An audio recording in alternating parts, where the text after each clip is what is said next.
Hello everyone, and welcome back to Freedom Planet on Steam. I am One Sheep yet again, and today, ladies and gentlemen, we are going to be tackling the penultimate stage, the Battle Glacier Zone. And to start things off, as you can tell right off the bat, things are a little bit different in this upcoming zone, ladies and gentlemen. And that's primarily because the game's gone all shoot 'em up on us. We've gone into a spaceship shooter for some reason, I don't know. But anyway, I do love this section, and to go over the basic controls while you're in this section, you tap the attack button in order to do these tiny little laser pellets that shoot off in 3 major directions. If you press the special attack button, you shoot a gigantic ass laser beam, and it will basically annihilate everybody in front of you. And also you'll need to push the A button periodically. Well, you don't need to, but you can, not the A button, the jump button, in order to boost forward and backwards and etc, you know? It's a good time. Honestly, this does come out of left field a little bit, but I do like it, you know? It's a nice little way to break the pace, and I think Gunstar Heroes had something similar to this as well back on the Mega Drive, where the game suddenly switches game genre just literally for the last one of the last major levels, because this, folks, is the last stretch. We are coming up to the major final battle soon. Although we won't be dealing with the final battle in this part. He is coming up, folks. We are getting peculiarly, you know, we're getting very close to the end of the game, ladies and gentlemen. Anyway, at the end of this little shoot 'em up section, you get to fight against this green thing. Well, whatever this is, you get to fight it. Just shoot laser beams at it whenever your energy gauge fills up back to maximum, and keep spamming it with laser pellets. So I have to keep tapping the button and spamming with laser pellets, but with that done and dusted. However, ladies and gentlemen, that is not it for the shoot 'em up section, for one reason. Well, if you're playing as Carol, instead of riding on the back of the glorious dragon, you're riding on a turret. So we got a little turret sequence to deal with. And when you basically do the normal attack button, what will happen is you shoot an arcing shot. You know, you need to aim your shot and sort of guess where it's going to go depending on how far up or down your turret is aiming. You press up and down to aim the turret, and Bob is your uncle. And also when you press the special attack button, your gigantic super laser of death is replaced with a simple flamethrower, which is bloody powerful. The flamethrower is like the most useful thing out there. And playing this sequence as Carol or Mila is a lot harder than it is playing as Lilac, primarily because you have to dodge things, and it's a lot harder to dodge when you don't have free flying, you know? So you basically push the jump button in order to jump, and you can actually do a double jump as well, so just keep at it, just keep attacking all these goons, and when the small pellets that get shot at you by the normal goons, you can actually destroy the small pellets by either shooting them or burning them, which is very useful. Now, I think there's a lot more enemies in the ground mission, you know, the ground version of the stage, so all I can say is, when you get to this, be careful and just spam the attack as much as possible. Now, unlike when playing as Carol, you can all you need to do is simply hold down the attack button in order to continuously shoot the stream of fire. With when you're playing as Lilac, you have to keep tapping the button, which is a weird little feature. However, I died. It's not easy, folks, but do not worry. If you do die, you get sent right on back to the boss fight itself. So whenever the boss goes to shoot his laser beams, just simply do a double jump to get over it, and whenever you get the chance, burn him alive with your flamethrower. And this boss is essentially the same thing as Lilac. The only difference is you don't have the ability to fly. You know, you don't have the ability to fly, that's all there is to it. So just continue at it. Eventually, you will go down. And honestly, I do like this sequence, you know, it's a bit out of left field, I know, but it's a nice way to sort of break up the gameplay. And I'm always wondering, I always enjoy my sort of different gameplay styles, you know? Whenever the game gives you something new, just make things seem better. you know, make things seem more interesting. I usually don't mind it, but Jesus Christ, this is some Mad Junk Galaxy sort of level design stuff going on right here, isn't it? Now, anyone's played Mad Junk Galaxy from Super Mario Galaxy, one of the main gimmicks in the stage will look extremely familiar to you. Although this is the longest level in the game, I believe. It's not the hardest, but I do have a bit of issues playing this level, primarily as Carol. And I'll get into why pretty soon. But yeah, Battle Glacier. And this stage is literally the last defense stand of Brevon. We got loads of enemy forces we need to deal with, and honestly, I do love this level. It's so climactic, you got amazing music. And later on as well, you can see enemy ships in the background and stuff. I won't spoil too much about it because it's quite an epic feat, you know, even though it's just a minor aesthetic change. This stage is good. It's really, really good. And it's also a snow level without ice physics, so I'm thankful for that, because I hate ice physics. And whenever you get a snow level without the ice physics, you know, you get all the good of the aesthetics without the bad of the slipperiness, you know? So that's a good thing. Although you're going to be using a lot of your rolling ability when playing as Carol in the stage, primarily because there's loads of slopes you need to go down, and because there are so many enemies. Like I said, this is the penultimate stage. Everything is out to kill you now. There's tons of enemies, so you're going to need to just be as quick as you can, you know? Now, you can skip all these goons by here. Why am I not doing it? I have a bit of bloodlust going on, you know? I see robots, and my Sonic the Hedgehog free the animal instinct kicks in. Despite the fact these guys don't really have animals hidden inside them, so I'm just killing them for the sake of it. Either way, I do like that Mad Junk Galaxy sort of platform shindig, you know, when the platforms come flying in off screen.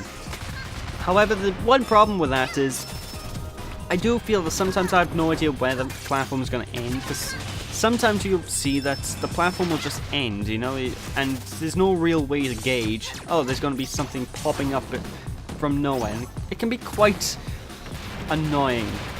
Although do not fret, because this is still a fairly simple stage to get through, at least. Well, when playing as Carol, remember earlier on in the playthrough when I said some levels I do better as Carol, and some levels I do better as Lilac? Well, this is one of those levels I do a lot better playing the level itself as Carol, but the upcoming boss fight for this level, I have a lot of issues playing the boss fight as her, you know? Like, whenever I'm playing as Lilac, I just do a bad job in the stage overall, primarily because I can get through the stage without dying as Lilac, and I can get through the boss without dying as Lilac. However, when playing as Carol, I can get through the stage with, you know, I can destroy the stage itself, but when I get to the boss, for some reason I always have a lot of major issues, you know, I always struggle doing the bosses Carol, and I don't know why.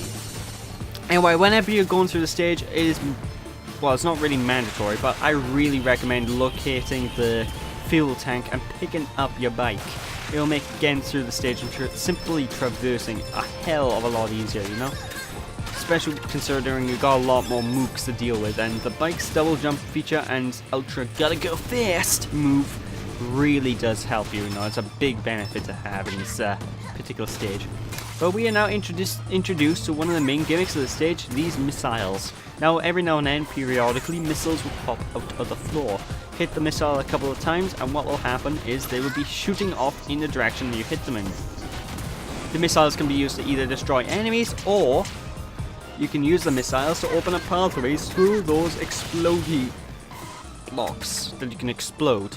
Hence the name, explodey blocks. You know, I wouldn't call them explodey blocks if you couldn't explode them. But as you can tell, this stage is very, you know, the stage is really filled up with health pickups and tons of gems. And honestly, your first playthrough of the stage, you may be able to get through the stage itself, but this is probably around the point in the game where you're actually going to start getting in danger of game overing. You know, this is the point in the game where difficulty does shoot up, especially in the next couple of stages right after this. Although I'm not gonna, that went completely the wrong direction. I'm not gonna lie, I do like it. I do like it. But trust me, one thing I want to get into is actually the live system. Now, I have mentioned before that you can pick up extra lives, and extra lives handle exactly the same as they do in most video games. You know, you get extra lives and they just give you a flat restore at the same point where you died. That's how things usually work with these things. However, in this game, extra lives are completely optional, ladies and gentlemen, because when you get a game over, there is no consequence at all. There is no consequence for getting a game over, so you're just... There is literally no penalty, you're just chucked right back to the position you were at, so you know. Anyway, this little boss fight is actually a bit of a preview for an upcoming battle way later on in the game. Now this giant spaceship thingy, he's got one tactic: jump back and shoot lasers at you. So what you're going to want to do is try and avoid the lasers, use the springs in order to jump over it, and you should be fine if you know what you're doing. Now, basically what he's going to do, he's going to charge up from the left hand side of the screen and charge to the right. When he's doing that, you'll see giant red exclamation marks on the side of the screen warning you, hey, get out the way, idiot. And when that happens, you need to use these springs, and if you don't use these springs, well, you're going to combust. Like I quite happily did there. So, yeah, this is one of the hardest bosses out there, you know. It took me a good couple of tries in this run as Carol to take care of, and we do need to learn how to beat this boss because we are going to be taking him on again later down the line in the final stage. So yeah, there's that. Now whenever he has charged from the left or right of the screen, he will jump back down and land on the floor, causing a massive shockwave. If you get hit by the shockwave, well, good luck, because it hurts. Shockwaves are bad. And every now and then as well, he'll fly past and shoot lasers from the top of the screen. And after you do so much damage to him, well, actually I believe he just rinse and repeats this tactic, and later on in the game he gets a new move, I think. I'll be able to tell you in a minute, because obviously if he shoots out a certain attack at me, then I'll know, wait, something's up, and he does it later on. Yeah, I think he only does a certain attack later on in the playthrough. Okay, so right now that's all his attacks gonna really do. So just get used to the pattern. Whenever he goes to fly off, get to one of the edges of the arena really quickly and just shoot him in the giant fucking light that's on the bottom of the ship. And eventually he'll go down. Honestly, this boss fight is really tedious. It takes a lot of effort to defeat, and the worst thing about it is probably that just flat hitting it and getting enough damage on it to progress on takes a while. It's a very time-consuming boss. But either way, that is that done, and now I assume we can we kind of count this as Act 2 of the zone? Yeah, I'll say that, primarily because if you look in the background, there's a war going on in the background, ladies and gentlemen. There's loads of enemies, loads of troops, and lots of gunfire. And I like the fact you can actually see the entire war going on in the background, but there's one thing I want to make note of, is that it's very distracting. Like, I always thought the bullets and enemies are actually in the foreground every now and then, because they're not faded quite as much as I think they should be. So it does. I do find myself sort of reacting to the background a lot, and getting confused whether I'm getting attacked by a real bullet or by the background objects, which can be a bit awkward. But either way, just continue what you're doing. And yeah, you might have noticed right now, all the enemy types we're running into the stage we've seen before, aren't we? Oh, well, apart from this move, but yeah, this is a new mini-boss, but yeah, that's primarily because they basically got every enemy type at every level onto us in this one, folks. They're throwing everything they got at Brevon's army is, so just keep at it, and eventually you'll be able to progress through. And I love the music by here, it's very relaxing, it's surprisingly relaxing, actually. Kind of reminds me of, Planet Wisp in Sonic Colors, you know, a nice piano set piece. I love the music. I've said this a million times before as well, the soundtrack is really good, and it's one of those things I actually recommend people buying the soundtrack, you know, because you can buy the soundtrack on Steam for like a $5. It's so good. You know, the soundtrack's great. I cannot stress enough how good it is. Although, after this mission, ladies and gentlemen, all I can say is say goodbye to good old Carol, because after this point in the game, folks, we aren't going to be seeing her much longer, because we aren't going to be playing as Carol. Because the next level, or the next series of levels, I made the decision to make sure that they're only Lilac stages, because they're the final stage of this game. And the final stage of the game is essentially split up into 4 separate levels, and I want to treat that as if it's one big stage, you know? I think that's getting split up into 2 parts anyway, but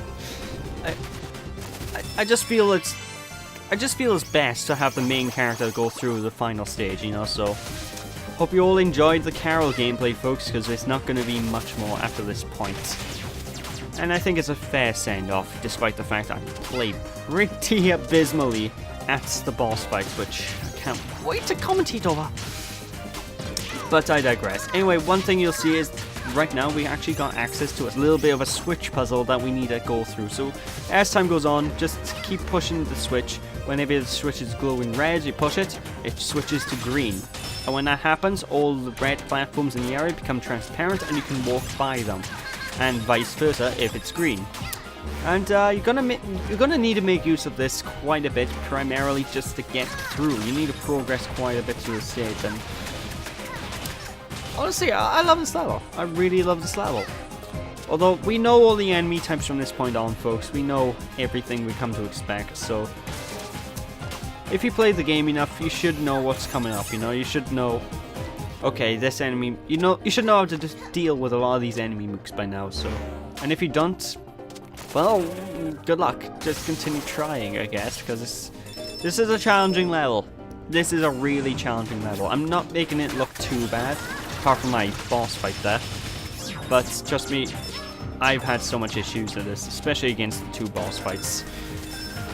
Although, like I said, I do very well in the stage as Carol. It's just playing as, well, it's just playing as Lilac. I do better with the bosses, and the bosses are so hard.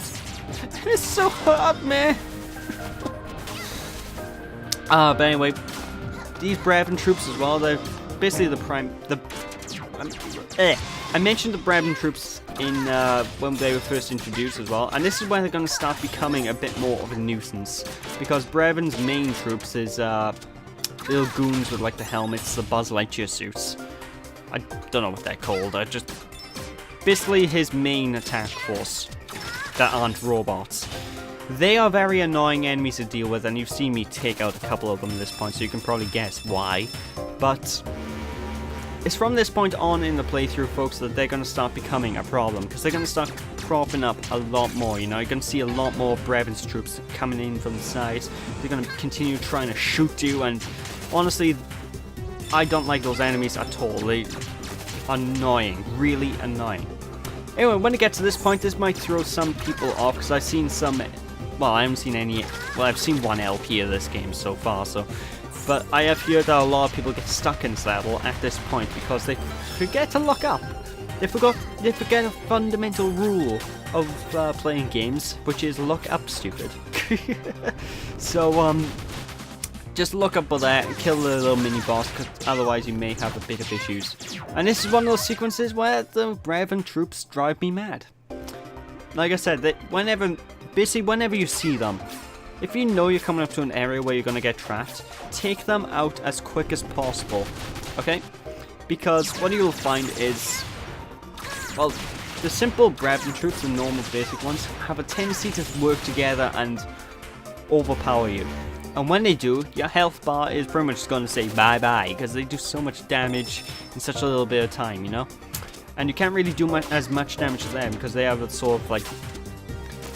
I don't know how many hits they actually take, but I know that if you hit them, then basically...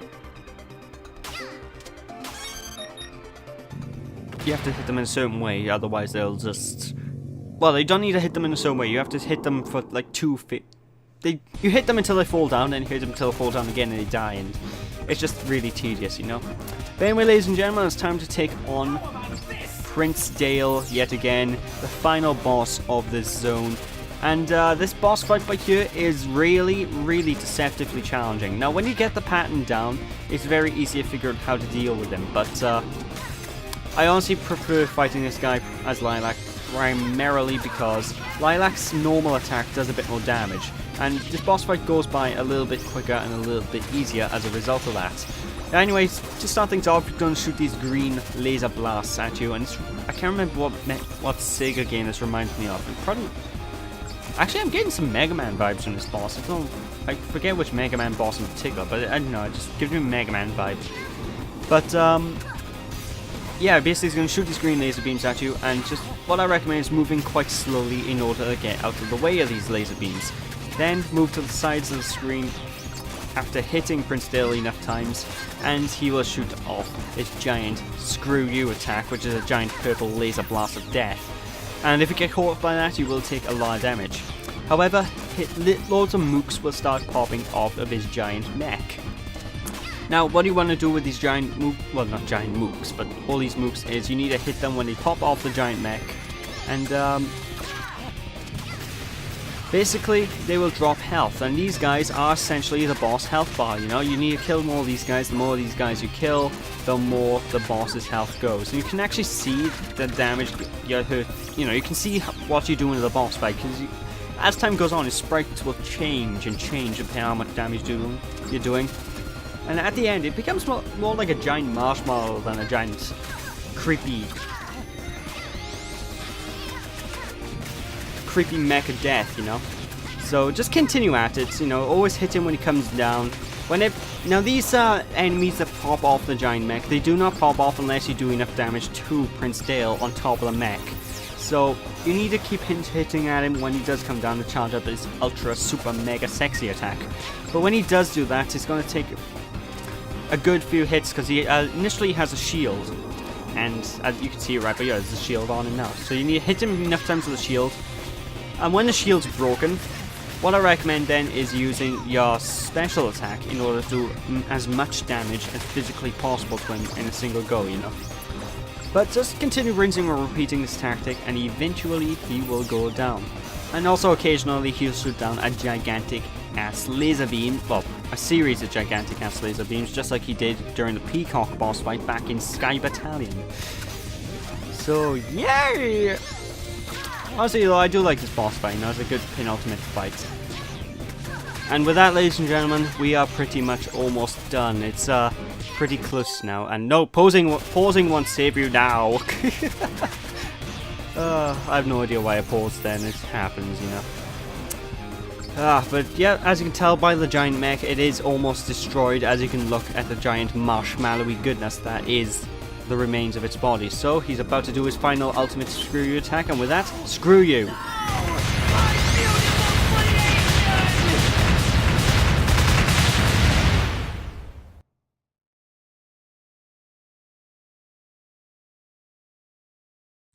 Objective complete!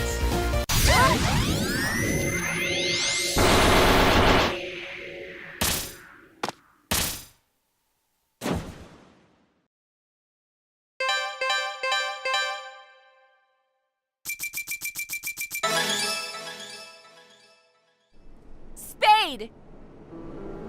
I hate to disappoint you, but I'm just passing through. Have fun saving the world. Look, I'm sorry, okay? I was scared. I didn't know what I was doing. You still don't. Attention, troops. Prepare for liftoff. Listen, guys. I'll go in alone while you help the general take back the city. Why can't we go in together? It'll be easier this way, trust me. But they'll have a harder time catching us if we stick together. But that's what Brevon's expecting us to do. Then let me go instead. You're too important to the mission. I can't lose another crew! If something happens to you, I'm not strong enough to save you. We'll be strong for you. We said we were gonna help you get back the stone. We still mean it. You're stuck with us, buddy, whether you like it or not. As soon as you step foot into that dreadnought, you may never come out again. Are you ready to make that sacrifice? Yeah, whatever. Let's go. We're wasting time. Alright, here's the plan.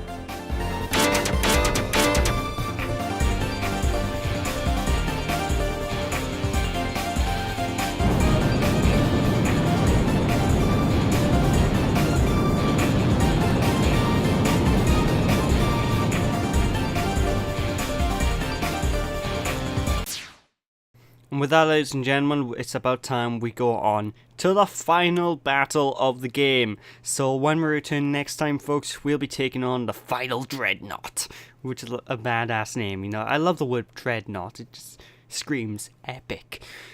But yeah, what happened to Spade? I don't know. Honestly, I don't know, because at this point in time, Spade's storyline, because Spade is going to be an alternate character later down the line, I believe. His storyline's not available, so I have no idea what happened to him. And I may probably show him off at a later time, because he's probably going to have his own extra stage after this point in the game, instead of the final Dreadnought. So, with that, thank you all for watching. Hope you all enjoyed. Don't be sheepish, people. I'll catch you all next time in the final... not so much final part, but the final area of Freedom Planet. So thanks for watching, people. Hope you all enjoy. I'll catch you all then. Bye!